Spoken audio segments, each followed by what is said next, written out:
All right, we are going to go now to line number one. We're going to say good morning here to Mr. Dennis Brown, who is a former consumer advocate at the PUB. How are you, Dennis? Hello, Andy. How are you? I am well, sir, and good morning to you. Good morning. I was calling. I read the report given to the government yesterday by the the Board of Commissioners of Public Utilities. Well, it's a very good report. It's a unanimous report. There were 4 commissioners who sat on this. Either one of them could have issued a minority opinion. It was unanimous, which is significant. And we had the chair, Andy Wells, of course, and Darlene Whalen has an engineering background, professional engineer. She's the vice chair.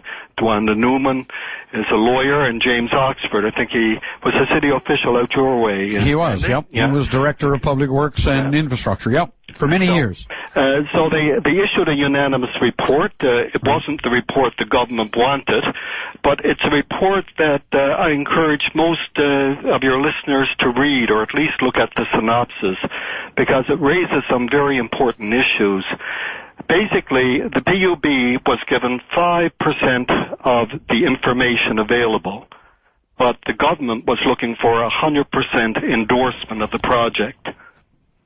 Now, of course, it doesn't work that way. There are lots of questions that were up in the air, weren't answered, and the PUB did the right thing by not endorsing this project, because effectively that is their answer. We're not endorsing the project at this time because we don't have sufficient information to do so.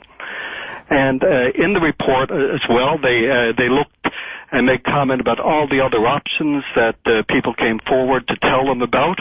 And of course, these interveners had no official standing at the board because the whole thing was contrived in a way. And it was quite unlike what they're going to do in Nova Scotia, where there will be a full and open public hearing. I would imagine if I sought to intervene in Nova Scotia, I probably could get some kind of standing there. Mm-hmm. So it was a concocted process, but I liked the result, and I think the result is in the best interest of the people of the province, because it gives everyone a chance to take a breath and take a look at what is happening here. Right now, we're spending $8 million a day on that project, which has been sanctioned by no one. Is it really that much, $8 million a day? Money, $8 million a day. Go back and look and see what they're spending. It is a frightening amount of money. That's true. I've never heard it put in those terms, Dennis. Yeah. That is a shocking amount of money. It's a shocking amount of money. And in quoting that, I'm quoting from one of the MHAs had that figure on the CBC radio this morning, but it seems to add up because if you look at it, they've spent someone else has stated nearly $1 billion thus far on what they're doing, and we're only 5% there, according to the PUB and what the PUB was given to rule on. I think. Right now, it's a good time for everyone to take a second look.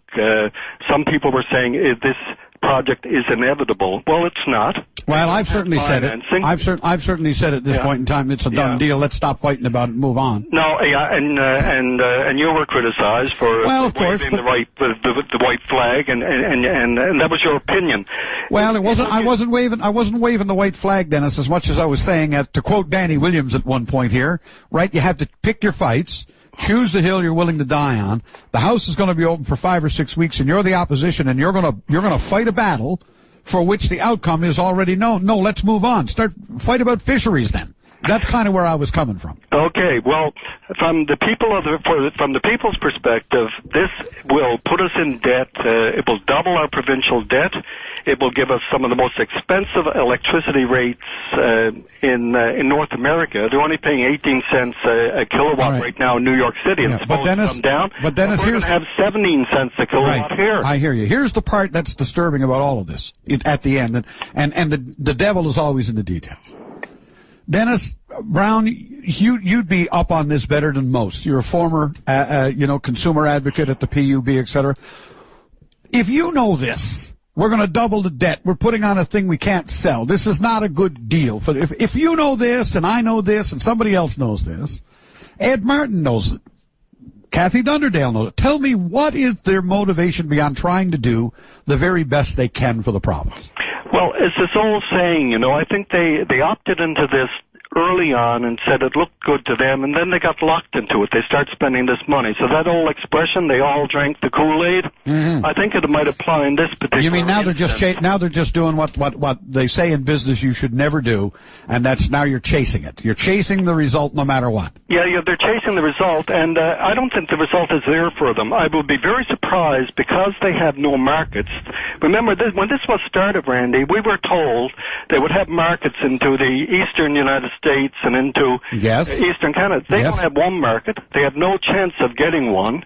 And when you go looking for financing, despite the fact you might have some sort of government guarantee, the financiers are going to say, show me your contracts. They don't have one contract. The only people they have is us. We're paying for it all, the 240,000 ratepayers of Newfoundland and Labrador. They don't have the demographics in their favor. They're out projecting 50 years into the future, but they don't have 50 years of demographics. They have no idea who will be living here in 50 years' time. It's all pretty much a fright. How this got so far out of control is deserving of an inquiry, and we might have one day. Dennis Brown, former consumer advocate, Muskrat Falls. Thank you for this morning. Good to speak with you, Dennis. Nice talking to you, Randy. You have a good day. Thanks, bye. Bye-bye now. Well, I said that, maybe we shouldn't have this debate, but maybe I was wrong in the end, because it looks like we're going to have this debate now anyway. And, maybe that's a good thing.